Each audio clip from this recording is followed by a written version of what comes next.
My parents kicked me out of my childhood bedroom when I was 16 years old to make room for my twin sister Sarah's baby crib, then spent the next $180,000 of my inheritance money, making sure she never had to face a single consequence for getting pregnant in high school.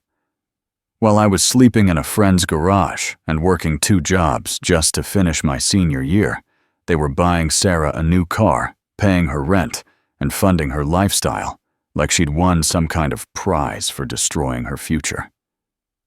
The best part: they told everyone in our family that I was difficult and chose to leave because I couldn't handle Sarah's success at becoming a teen mom. Sarah posted pictures of her newly decorated nursery, my former bedroom, on social media with captions about how family always comes first and how grateful she was to have parents who really understood priorities. Mom would call relatives and explain how they'd had to make some tough choices, but that Sarah really needed the support right now, while I was old enough to figure things out. Dad would nod along and add that some kids just mature faster, and that I was probably better off learning independence. But yesterday, all 3 of them showed up on the front porch of the house I bought with money I earned myself holding Sarah's 3 kids and asking if they could move in because they'd lost everything. They had no idea what I'd discovered about where my inheritance really went. To understand how my family destroyed my life and stole my future, you need to understand that Sarah and I were identical twins who received completely opposite treatment from the moment we were born. When we both brought home straight A report cards, Sarah got taken out to celebrate at her favorite restaurant, while my grades were dismissed with, "Good job, we expect that from you." When Sarah made honor roll, Mom would post about it on Facebook with photos and proud parent captions. When I made honor roll the same semester, no one even mentioned it.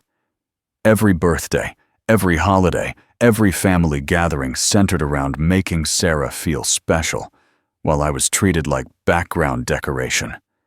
Sarah got the lead in the school play. The scholarship application helped the college prep courses. I got told that I was smart enough to figure things out on my own, and that I shouldn't need as much support and encouragement as my sister. Sarah's achievements were celebrated with parties, gifts, and social media announcements. My achievements were expected unremarkable and quickly forgotten. When Sarah won a science fair, Dad took time off work to attend the awards ceremony and took dozens of photos. When I won the same science fair the following year, they forgot to show up because they were helping Sarah shop for prom dresses. Sarah was the golden child from birth. The pattern continued into everything about our daily lives at home. Sarah's bedroom was redecorated 3 times during high school, once when she decided she hated purple, once when she wanted a more mature look for sophomore year, and once when she decided she needed a study space that looked like something from a magazine. Each renovation cost thousands of dollars and took weeks of planning and shopping trips. Meanwhile, I slept on a fold-out couch in the unfinished basement because Sarah's room was too small to share, and the guest room was Mom's craft space that couldn't be disturbed. The basement was cold in winter, humid in summer, and had a concrete floor that made everything echo. When I asked about getting my own room, Dad explained that Sarah needed her privacy for girl things, and that I should be grateful to have a place to sleep at all.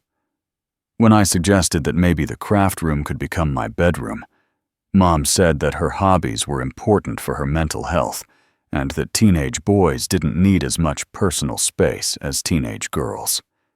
Every request I made for equal treatment was met with explanations about why Sarah's needs mattered more than mine. I learned early that I was unwanted, but what made the favoritism especially cruel was that it was funded by money that was supposed to be mine. When our grandfather died when we were 12, he left each of his grandchildren a trust fund worth exactly $180,000. The money was supposed to be managed by our parents until we turned 18, then distributed equally to help us with college, starting our careers, or buying our first homes. Dad was named as the trustee, which meant he controlled the investments and spending decisions. Mom helped him manage the paperwork and financial planning. Both of them had access to the accounts and the legal authority to make distributions for educational and living expenses as they saw fit during our minority. The trust documents were very specific about the money being for both twins equally, and about the parents' responsibility to preserve the principal until we reached adulthood. Grandfather had worked his entire life to give his grandchildren opportunities he'd never had, and he'd structured the trusts to ensure we'd both do it equally from his legacy. What they saw fit was giving Sarah everything while giving me nothing, and they justified every dollar they spent on her as an educational expense or living cost that somehow never applied to my needs. Grandfather never intended for them to spend it. The beginning of the end came when Sarah was 16 and announced she was pregnant by her 19-year-old boyfriend Marcus, who promptly disappeared the moment he heard the news. Instead of treating this as the crisis, it actually was. My parents immediately went into protection mode, making it clear that Sarah's unplanned pregnancy was now the family's most important priority. Mom started crying happy tears and talking about how everything happens for a reason, and how the baby would be such a blessing for our family. Dad immediately started making lists of everything Sarah would need and began researching the best pediatricians in our area. Within hours, they'd transformed Sarah's teenage pregnancy into a celebration, as if she'd announced an engagement instead of a life-altering mistake. The boyfriend who'd gotten her pregnant was never mentioned again. No one talked about how Sarah was going to finish high school, or how she'd support a child, or what this meant for her future. Instead, the entire family focused on making sure Sarah felt supported and loved during her special time. Sarah needed space for the baby. That's when my parents explained that our current living situation wasn't going to work anymore. Sarah would need a bigger room for all the baby furniture and supplies.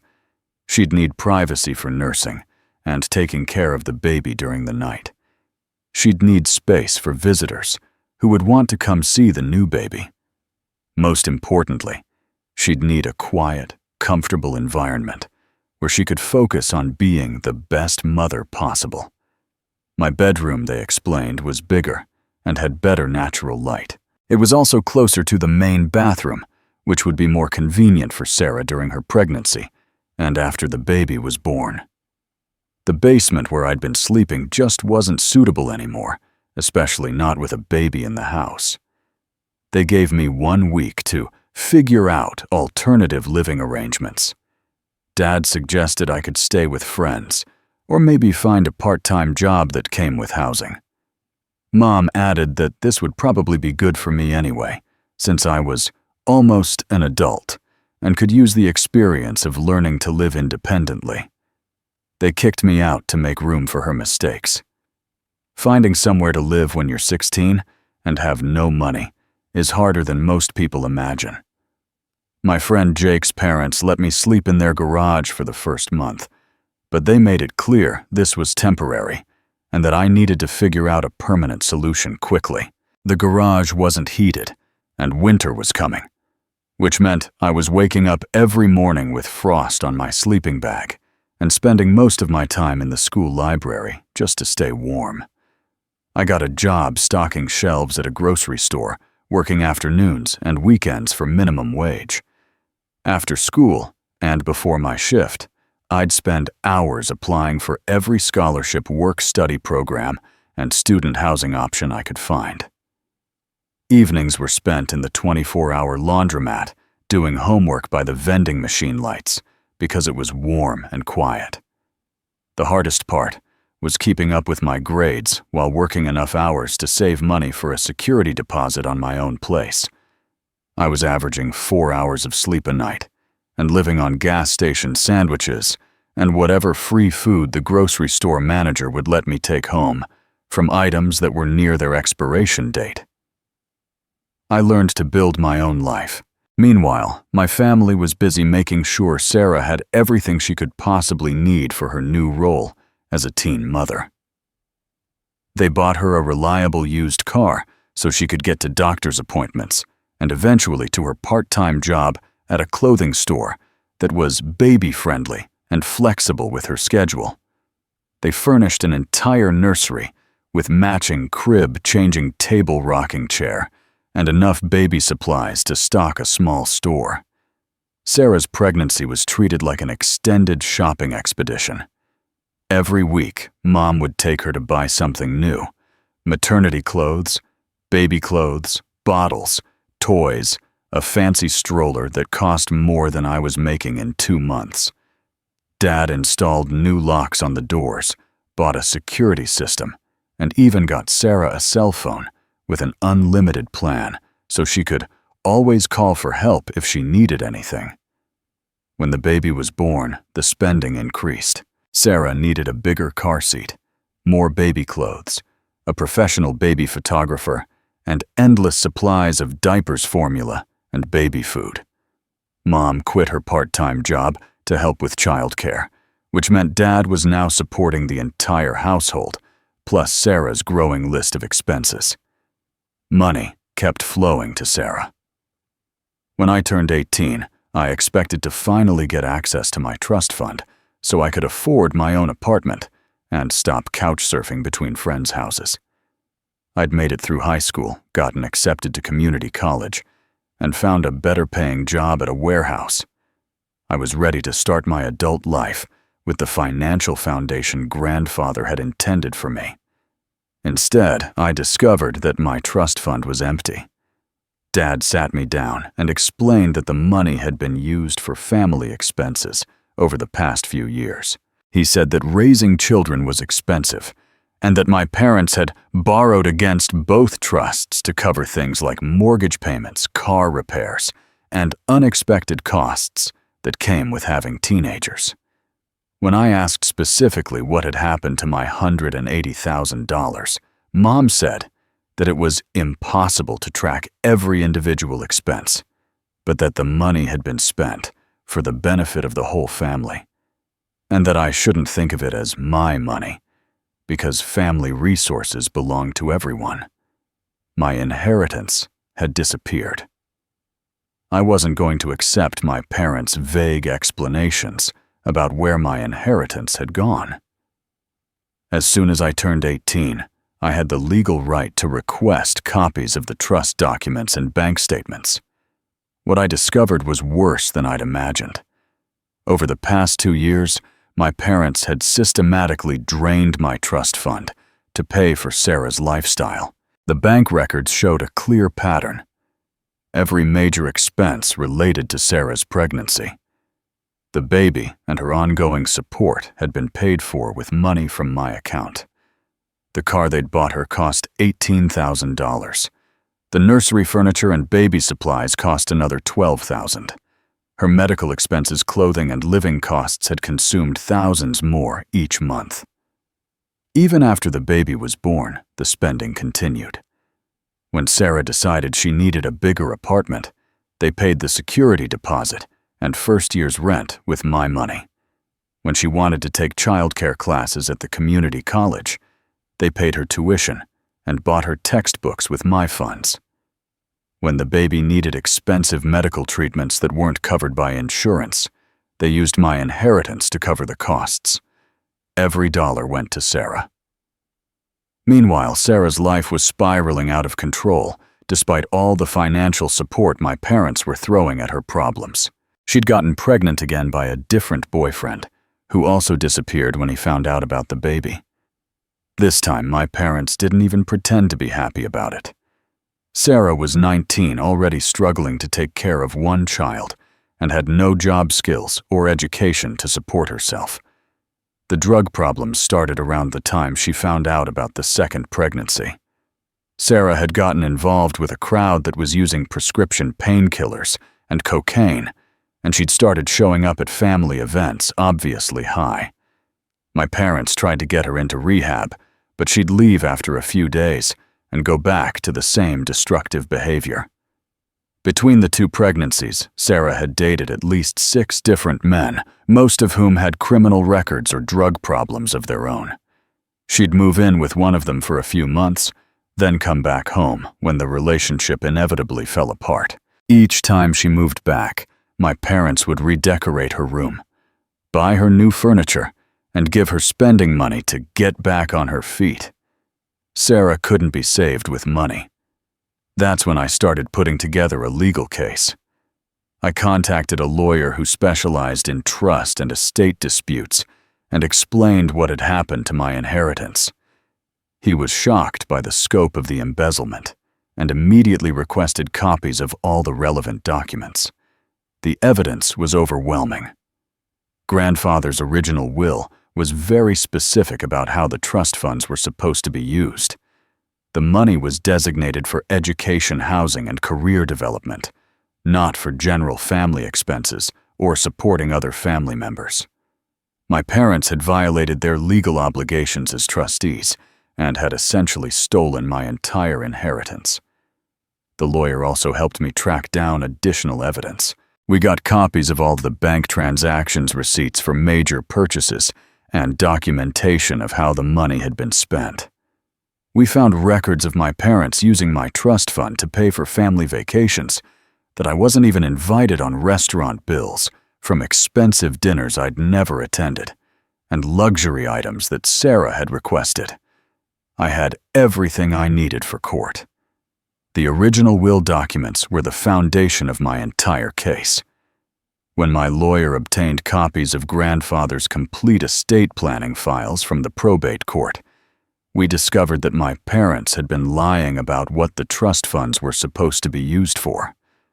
The will was extremely specific about the money being designated for each grandchild's education, housing, and career development, not for general family expenses or supporting other family members. Grandfather had written detailed instructions explaining that he wanted each twin to have equal access to funds for college tuition, professional training, starting a business, or buying a first home. He'd specifically included language prohibiting the trustees from using one child's money to benefit another child or to cover household expenses that were the parents' responsibility. The trust documents even included a clause requiring the trustees to provide annual accounting reports showing how the money was being spent and requiring the beneficiary's written consent for any distributions over $5,000.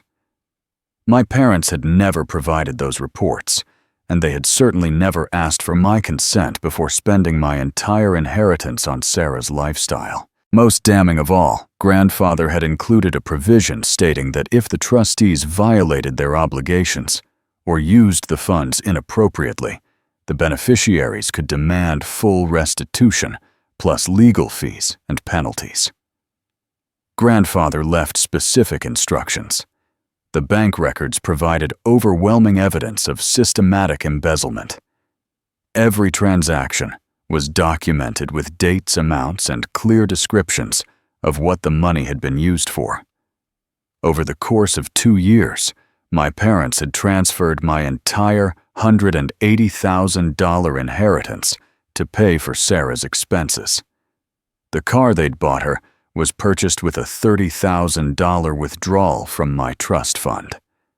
Her apartment security deposit and first year's rent were paid with $18,000 of my money. The nursery furniture, baby clothes, medical bills, and childcare expenses consumed another $40,000. Even Sarah's community college tuition and textbooks were paid for with funds from my account. The records showed that my parents had been creative in their justifications for each withdrawal. Sarah's car was listed as a transportation necessity for medical appointments. Her apartment rent was classified as alternative housing expenses. The baby furniture was documented as educational materials for childcare training. But the most infuriating discoveries were the personal expenses they'd paid for with my money. Sarah's spring break vacation to Mexico was listed as stress relief for academic performance. A $5,000 shopping spree for her wardrobe was documented as professional clothing for job interviews. Even her gym membership was justified as health and wellness expenses related to post-pregnancy recovery.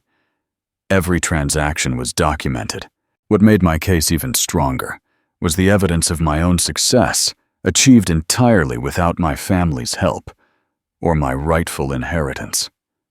While my parents had been spending my money on Sarah's lifestyle, I'd been working multiple jobs, earning scholarships, and building a real career foundation.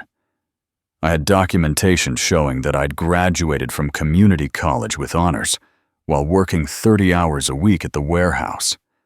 I'd then transferred to a 4-year university where I'd maintained a 3.7 GPA while working as a teaching assistant and tutoring other students for extra income. My professors had written recommendation letters describing me as one of the most dedicated and responsible students they'd ever taught. After graduation, I'd been hired as a junior accountant at a regional firm where I'd been promoted twice in 3 years. My employment records showed consistent raises, excellent performance reviews, and recommendations for advanced training programs. I'd managed to save enough money for a down payment on my own house, something that should have been much easier to accomplish if I'd had access to my inheritance. The contrast was stark. While Sarah had received every financial advantage and still couldn't maintain a stable life, I had achieved genuine success despite being systematically deprived of the resources that were rightfully mine. My bank statements showed steady savings, responsible spending, and careful financial planning. My credit reports reflected years of on-time payments and smart debt management. I even had documentation showing that I'd tried to help Sarah during her first pregnancy, offering to tutor her so she could finish high school and suggesting work-study programs that would have allowed her to support herself and her baby. She'd rejected all of my suggestions, preferring to rely on my parents' financial support instead of developing any real skills or independence. I built everything they said I couldn't. My lawyer was confident that we had an airtight case. The evidence of embezzlement was overwhelming, and the trust violation was clear-cut. He explained that my parents could face both civil liability for the stolen money and potential criminal charges for embezzlement. Since they'd used my inheritance to benefit Sarah, while denying me access to my own funds, they'd violated their fiduciary duty as trustees in the most obvious way possible. We filed a lawsuit demanding full restitution of my inheritance, plus interest penalties and legal fees. The total amount came to just over $240,000, which was more than my parents' house was worth. My lawyer also reported the embezzlement to the district attorney's office, who opened a criminal investigation into my parents' handling of the trust funds. The legal process would be straightforward because the documentary evidence was so clear. Bank records, trust documents, and grandfather's will would speak for themselves. My parents had no legitimate defense for spending my inheritance on Sarah's lifestyle, and their creative justifications for each withdrawal would only make them look worse in court. The law was clearly on my side. Meanwhile, my family's financial situation was deteriorating rapidly. Sarah had gotten pregnant a third time this time by a man who was already married and wanted nothing to do with her or the baby. With 3 young children and no job skills, Sarah was completely dependent on my parents for housing, food, and childcare support. Dad had been let go from his job after 20 years with the same company. The official reason was downsizing, but everyone knew that his performance had declined significantly over the past year as he'd struggled to manage Sarah's increasingly chaotic life. Mom had never returned to work after Sarah's first baby was born, which meant they had no steady income and mounting expenses. Their debt was crushing them. Credit cards were maxed out, the mortgage was behind by 3 months, and they'd borrowed money against Dad's 401k to cover Sarah's latest medical expenses. The house was already in foreclosure proceedings, and they were facing bankruptcy even before my lawsuit hit them. Sarah's drug problems had worsened with her 3rd pregnancy, leading to expensive stays in rehab facilities that didn't seem to help. She'd been arrested twice for possession, and once for shoplifting baby formula, which meant more legal fees and court costs for my parents to cover. Their house of cards was collapsing. While my family was falling apart, my own life was flourishing in ways I'd never imagined possible. I'd been promoted to senior accountant at my firm, which came with a substantial raise, and the opportunity to work on more complex and interesting projects. My supervisor had recommended me for advanced certification programs that would set me up for management positions in the future. I'd saved enough money to buy my own house, a modest 3-bedroom place with a front porch and a small yard. It wasn't fancy, but it was entirely mine, paid for, with money I'd earned through my own work and careful financial planning.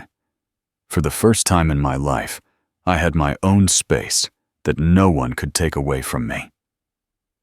I'd also started dating someone I'd met through work, a woman named Jessica, who appreciated my work ethic and shared my goals for building a stable, responsible life. She knew about my family situation and supported my decision to pursue legal action against them. I had everything they'd denied me. The courtroom proceedings were everything I could have hoped for. My lawyer presented the evidence methodically, showing the judge copies of grandfather's will, the trust documents, and the bank records that proved my parents had systematically stolen my entire inheritance. The documentation was so clear and comprehensive that my parents' attorney couldn't mount any meaningful defense. When Dad tried to explain that the money had been used for family expenses, the judge interrupted him to point out that the trust documents explicitly prohibited using one child's inheritance to benefit another family member. When Mom claimed they'd been protecting my money by investing it in Sarah's education and housing, the judge noted that Sarah had never completed any educational program and had been evicted from multiple apartments.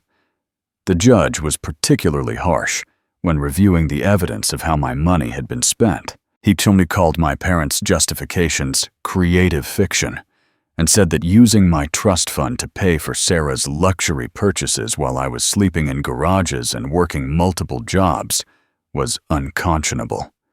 When my lawyer requested full restitution plus penalties and legal fees, the judge didn't hesitate.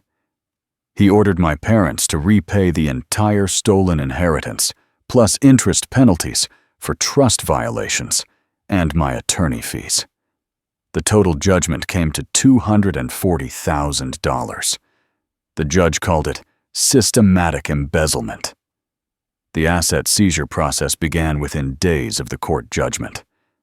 Since my parents had no savings and no steady income, they had no way to pay the restitution order. The court authorized the seizure of all their assets to satisfy the debt they owed me.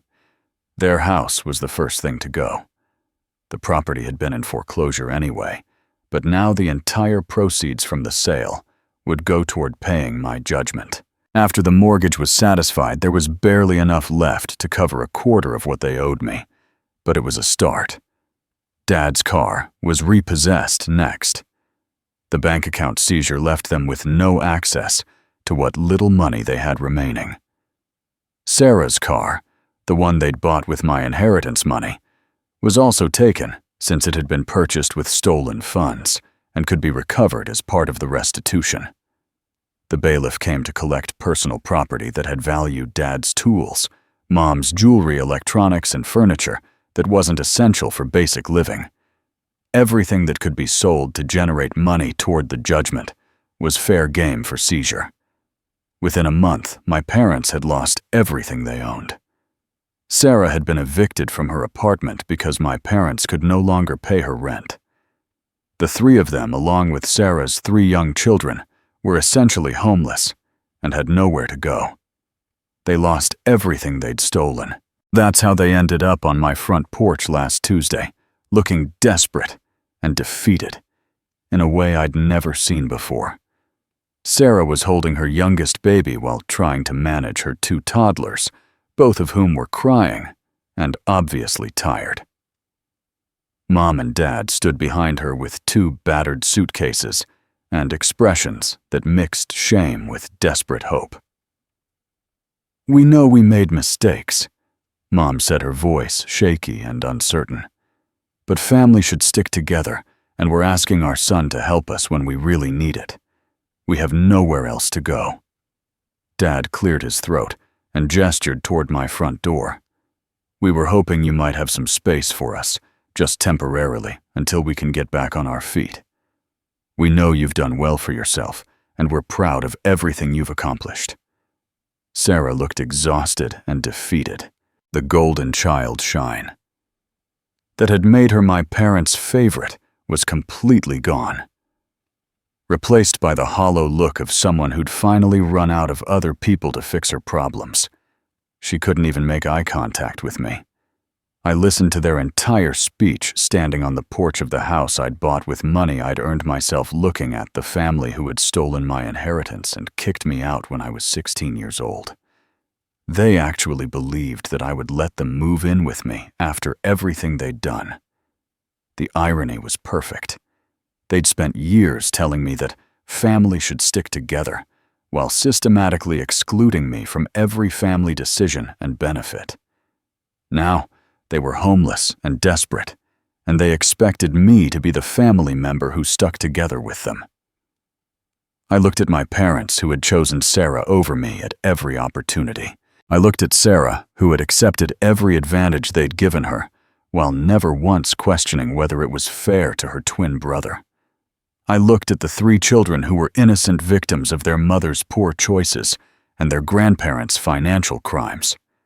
Then I calmly explained that I wouldn't be providing them with housing financial support or any other assistance. I told them that they'd taught me that family comes first, and that I was putting my own family first, the family I'd chosen and built for myself. Family should stick together when it benefits everyone. The legal consequences for my parents extended beyond just the civil restitution. The district attorney's office pressed criminal charges for embezzlement and breach of fiduciary duty. Dad was sentenced to 2 years of supervised probation and community service, while Mom received 18 months of probation. Both of them now have permanent criminal records that will affect their employment prospects for the rest of their lives.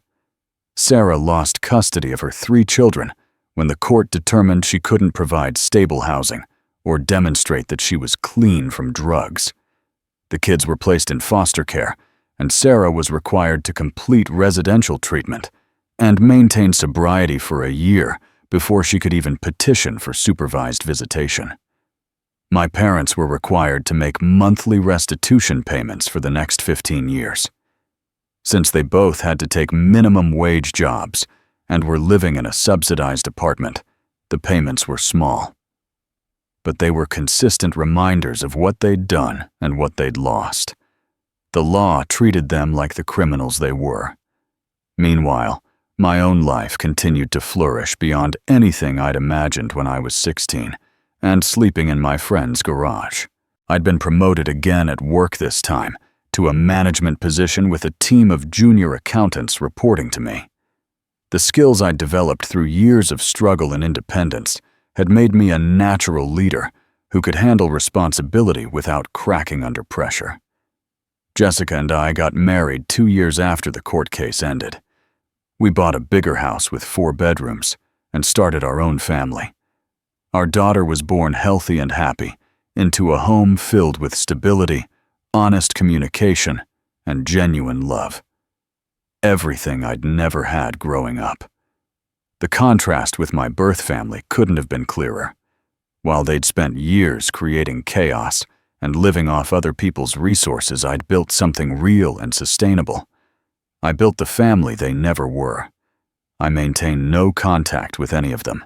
My lawyer helped me get a restraining order after my parents tried repeatedly to contact me through social media, mutual acquaintances, and even by showing up at my workplace. The legal protection ensures they can't harass me or my family. And I've made it clear that any attempts to reach out will result in additional criminal charges. Being unwanted was the best thing that happened to me.